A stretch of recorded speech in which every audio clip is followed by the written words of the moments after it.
What is up, you guys? Welcome back to another one. If you were new to the channel, I am Gold Pony, and today we are in the new 2020 Subaru Forester, courtesy of Apple Subaru in York, PA. And so I've reviewed this one the past few years. I've always liked it. It's got the best all-wheel drive system in existence right now. So what do you say? Let's go ahead and jump right into it. And as always, let's start with pricing. And so as you can imagine, there are several different trim levels for the 2020 Forester. First one being the base trim level, starting at $24,495. Then you have the premium for $27,395. Sport is going to start at $28,995. Limited for $31,095. And lastly, the touring, that one is going to start at $34,595. But regardless of trim level, power plant on the 2020 Forester will be the same. Powering this beast is going to be a 2.5 liter horizontally opposed 4-cylinder boxer engine, putting out 182 horsepower at 5,800 RPM, 176 pound-feet of torque available at 4,400 RPM, sent to all four wheels, of course, through Subaru's symmetrical all-wheel drive system, tested again and again to be the best all-wheel drive system out there, tested vigorously in the snow. So an excellent all-wheel drive system there. That power is going to be sent to the ground through a Lineartronic CVT with paddle shifters if you were to go with the sport or touring trim levels, at least, giving you MPGs coming in at 26 in the city, 33 on the highway, taking regular unleaded fuel, aka 87 octanes. That's going to save you a little bit of money there too.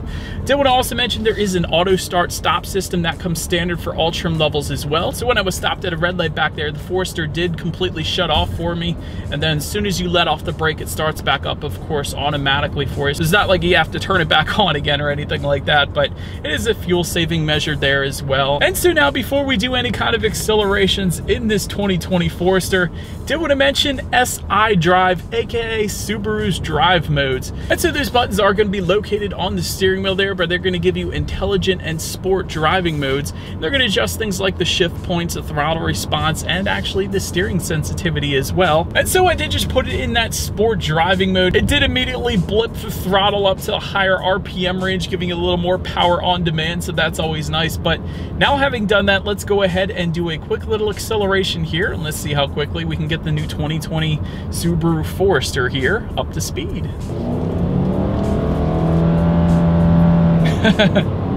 It's not bad. Certainly no issues with merging onto the highway.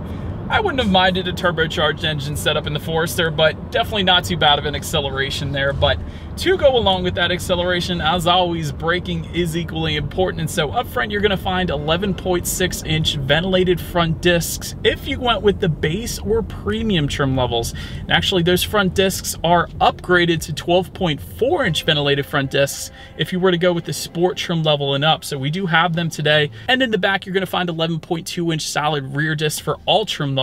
As far as the braking feel goes, it's been perfectly fine. Certainly no issues with bringing the Forester to a stop. So definitely liking that. And then touching on suspension and handling a little bit, up front you're going to get a McPherson strut front suspension.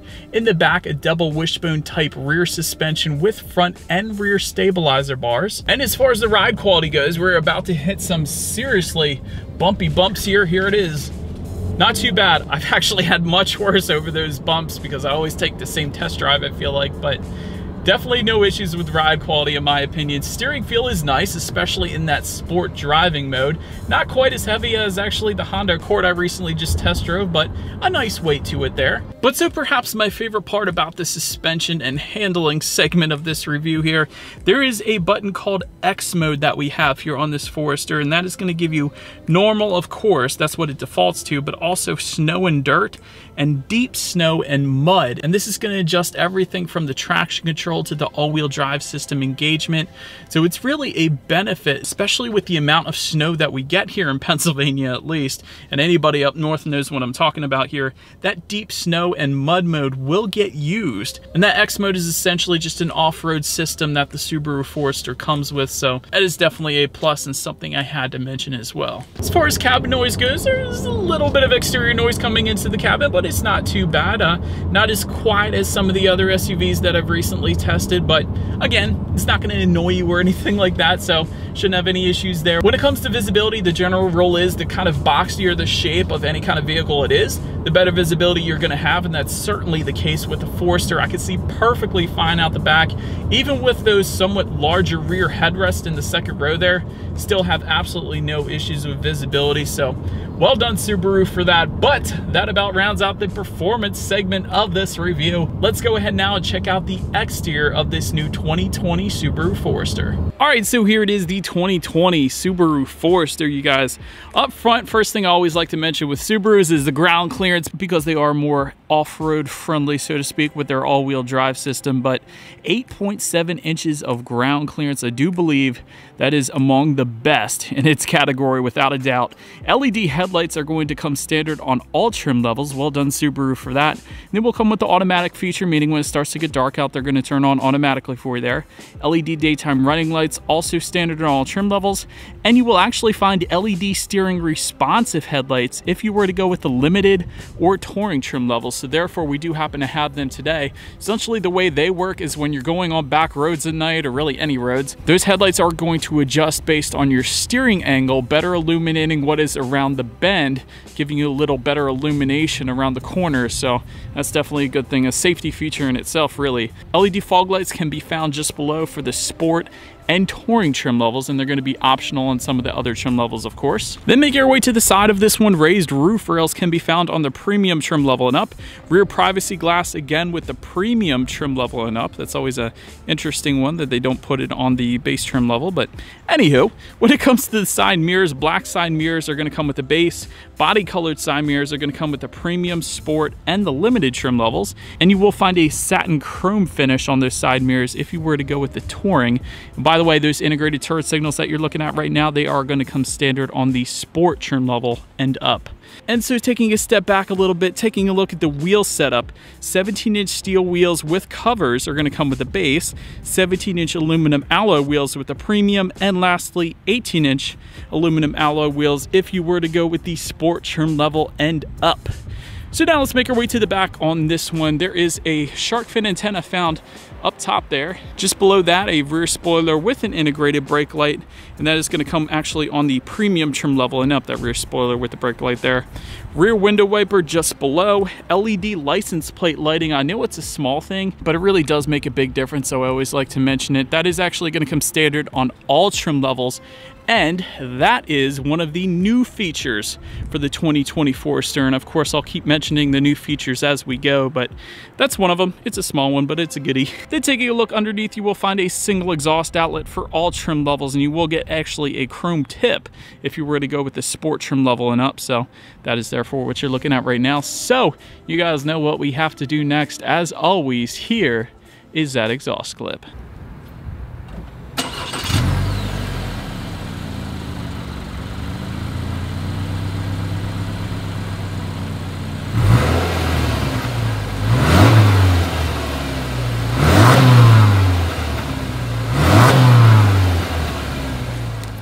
All right, so now since we are around back, when it comes to opening that rear lift gate, it is actually a power lift gate if you were to go with the limited or the touring trim levels. And by the way, that is optional on the premium and the sport, that power lift gate that is, but there actually is a button on the key fob. So simply just press that if you'd like to get it open. Once opened up, cargo capacity is going to come in at 35.4 cubic feet for the base trim level. It's actually going to differ here. For all other trim levels, it's going to come in at an even 33 cubic feet. And if that was not enough space, of course, those rear seats do fold down, bumping the cubic feetness up to 76.1 for the base, 70.9 cubic feet for all other trim levels though. But did want to also mention in that cargo area, you can find cargo lighting for the sport and touring trim levels. There's some underfloor storage as well. And that's definitely always a plus. I use that in my own SUV, but that's going to come standard for all trim levels.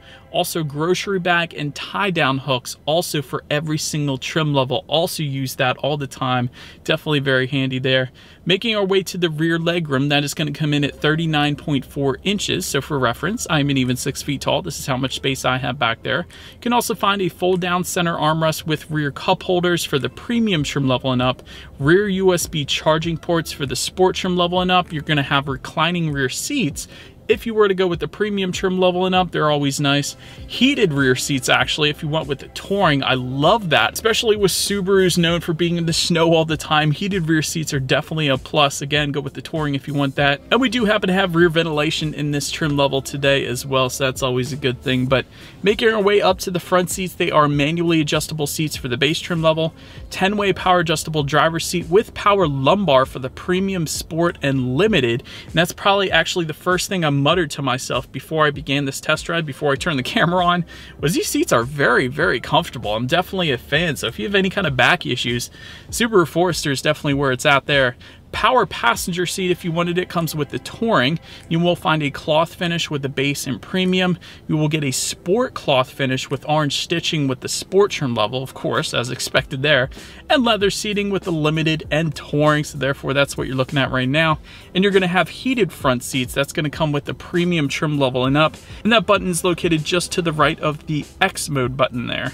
Then taking a look up front at the steering wheel, it is tilt and telescoping. It is leather wrapped for the premium trim level and up, and it is a texturized leather as well. There's different types of leather out there. Some of them are smooth leathers. This is a texturized one. Heated steering wheel will come with the Touring trim level and up. Also wanted to mention that we do happen to have that today, of course.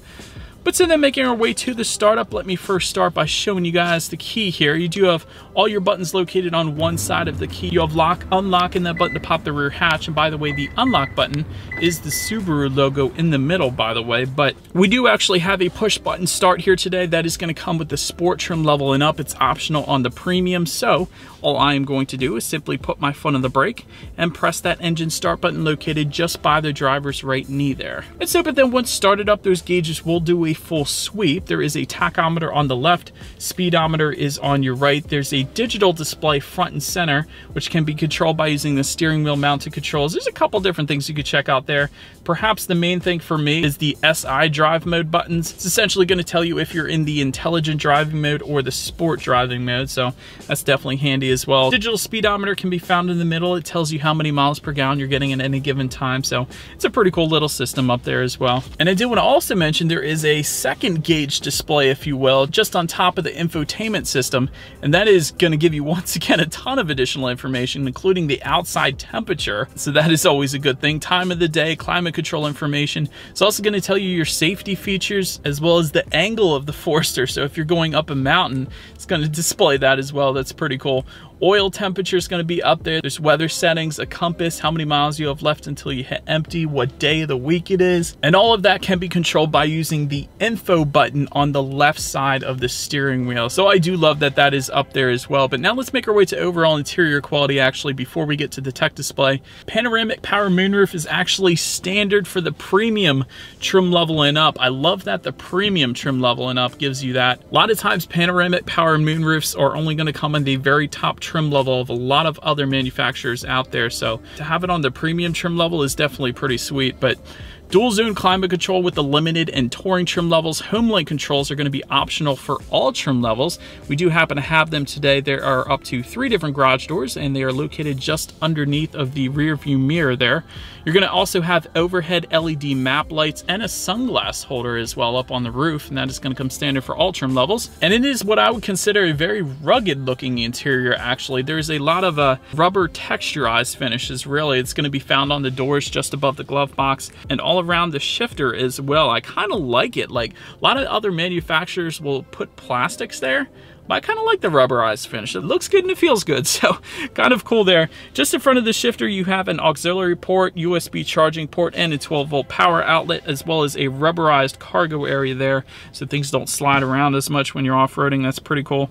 Of course, just behind the shifter, you have an electronic parking brake and a brake hold button. Just behind that, you have 2 cup holders, as well as another small little cubby area, but then just below the center armrest, it is a pretty deep cubby area there, and there's actually a 12-volt power outlet within that as well, and plenty of cup holders throughout the Forester, so that's always worth mentioning as well. But now let's make our way to the tech display. 6.5-inch colored touchscreen display. It's going to come with the base, premium, and sport trim levels. Then you're going to get an 8-inch colored touchscreen display if you went with the limited or the touring. Therefore, that is actually what you're looking at right now. Either way there, you're going to get Bluetooth and audio streaming, Android Auto, and Apple CarPlay. That's a big one, and that's standard for every single trim level, so it's definitely a plus. And by the way, Android Auto and Apple CarPlay, if you didn't know already, that gives you free navigation as long as you have a smartphone and you're able to hook it up to the vehicle. Also gives you the ability to just like your Pandora songs up there, and there's a couple other apps it's compatible with as well. Factory navigation system, if you live in the mountains, is going to come standard on the touring. It's also available on the limited. And you can check out your radio settings, of course, up there as well. And by the way, when it comes to the sound system, as far as the speakers go, you're going to get 4 speakers with the base, 6-speaker sound system with the premium, sport, and limited. And with the touring, you're going to get a 9-speaker Harman Kardon surround sound system with 576 watts. However, we do have that as an option on our limited here today, so I am quite excited for that one. So you guys know what we have to do next. Let's go ahead and turn on the radio. Let's see what we got playing this morning, and let's test out the clarity of this one. This sound system is ridiculous. There's a ton of bass, clarity is great. For the size of the Forester, that sound system is honestly amazing. So definitely would recommend the Harman Kardon sound system on this Forester that we have here today at least. But last thing on the tech display I wanted to mention to you guys is, of course, when you put the Forester in reverse, you will find a rear view camera for every single trim level, letting you know who or what is behind you, which is always going to lead us into safety. And so to start, first thing I wanted to mention with the Forester, perhaps the most important thing, is this particular vehicle is an IIHS Top Safety Pick Plus, which is the very highest rating given by IIHS. So that essentially is really all you need to know about the safety. But continuing on, front side curtain airbags, driver's knee airbag as well. In the back, you're going to have latch, aka lower anchors and tethers for children for the rear car seats. Rear child door locks back there as well as a tire pressure monitoring system. But here's some of the new safety features for the 2020 Subaru Forester.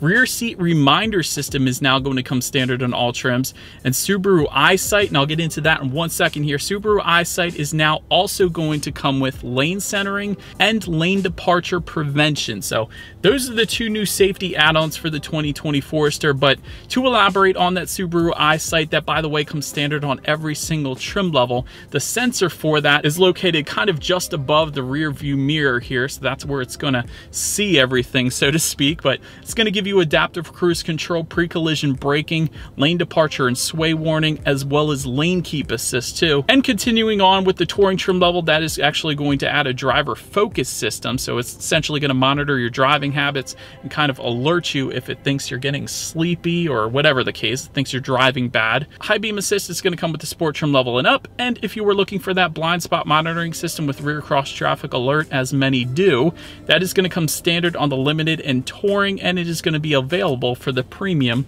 and the sport. And so, but anyways, that is about it for this one, you guys. Thank you so much for watching. Feel free to follow me on social media at the bottom of the screen there. If you like, be sure to hit the subscribe and the bell notification button if you're into new car reviews. That is what we do here on this channel after all. Do appreciate you guys watching more than you know, and I will see you guys all in the next video. Stay gold.